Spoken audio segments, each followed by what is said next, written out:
Friends, இன்னைக்கு வந்து கல்யாண வீட்டு உருளைக்கிழங்கு பண்ண போறேன் பாருங்க.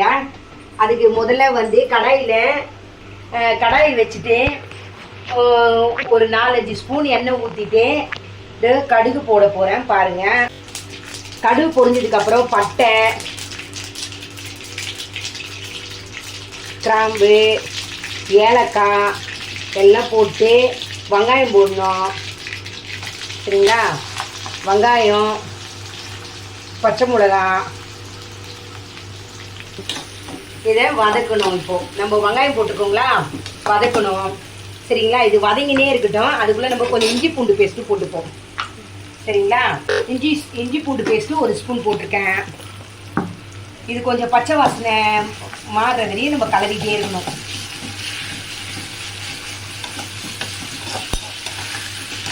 போகிறேன்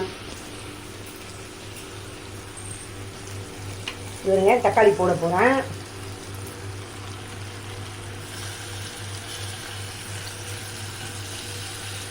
என் பொண்ணு தான் கேட்டேன், இது கல்யாண வீட்டு உருளைக்கிழங்கு எனக்கு பண்ணி கொடுமான்னு.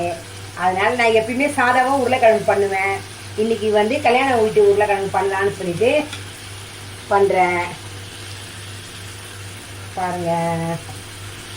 என் பையனுக்கு இதெல்லாம் பிடிக்காது. நீங்கள் சாதாவாக உருளைக்கிழங்கு பண்ணி வச்சிங்கன்னா சாப்பிடுவான். என் பொண்ணு தான் இதெல்லாம் வெரைட்டியாக கேட்குறதெல்லாம் என் பொண்ணு தான் கேட்பான்.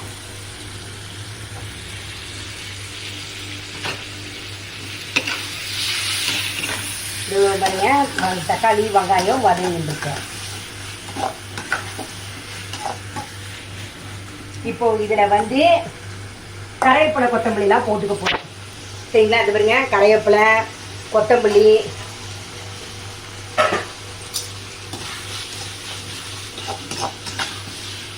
என் பொண்ணு வேலை செய்ய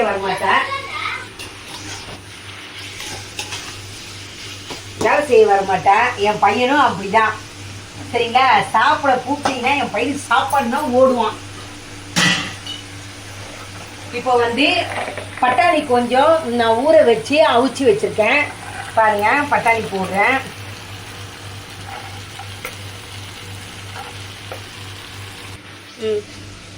என் பையனுக்கு சாப்பாடு இறங்காது, ஆனால் ஃப்ரைட் ரைஸு, நூடுல்ஸு, மேகி அதெல்லாம் நல்லா சாப்பிடுவான். சரிங்களா? கொஞ்சம் மஞ்சள் பொடி போட்டுக்கேன்.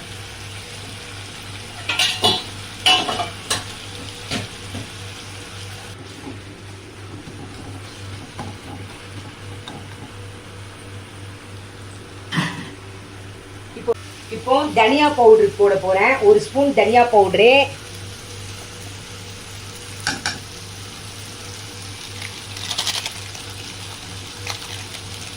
நாங்கள் எது வாங்கினாலும் ஆச்சியில் தான் வாங்குவோம். அதுதான் நல்லாயிருக்கும், மனமாக இருக்கும், சுவையாக இருக்கும். அதையே யூஸ் பண்ணிக்கோங்க. அதே மாதிரி வந்து இது பாருங்கள், காஷ்மீர் மிளகாத்தூள் போடுறேன். காஷ்மீர் மிளகாத்தூள் வந்து 1 ஸ்பூன் கலர் காட்டும். இப்போ நான் குழம்பு மிளகா அப்படி தான் போட்டுக்க போகிறேன், பார்த்துக்கோங்க. இப்போ காஷ்மீர் மிளகாத்தூள் வந்து கலர் காசை போட்டேங்களா. இப்போ வந்து குழம்பு மிளகாத்தூள் வந்து காரத்துக்கு காசை போடுறேன். சரிங்களா? பார்த்துக்கோங்க. இப்போ உப்பு,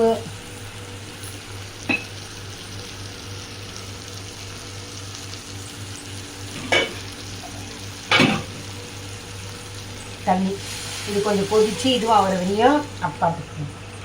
சரிங்களா? இது கொஞ்சம் சுண்டுனதுக்கப்புறம் தான் கரம் மசாலா கொஞ்சம் போடுறேன், வாசனைக்காசம். A few moments later. இந்த உருளைக்கிழங்கு போட்டுருங்க. மிளகா வாசனை அடங்கிருச்சு. உருளைக்கிழங்கு போட்டுற போகிறேன் பாருங்க.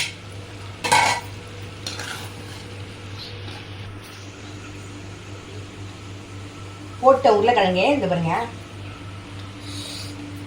நல்லா இருக்கு ஃப்ரெண்ட்ஸ். நீங்களே ட்ரை பண்ணுங்க, கமெண்ட் பண்ணுங்க, ஷேர் பண்ணுங்க, சப்ஸ்கிரைப் பண்ணுங்க. பாய்.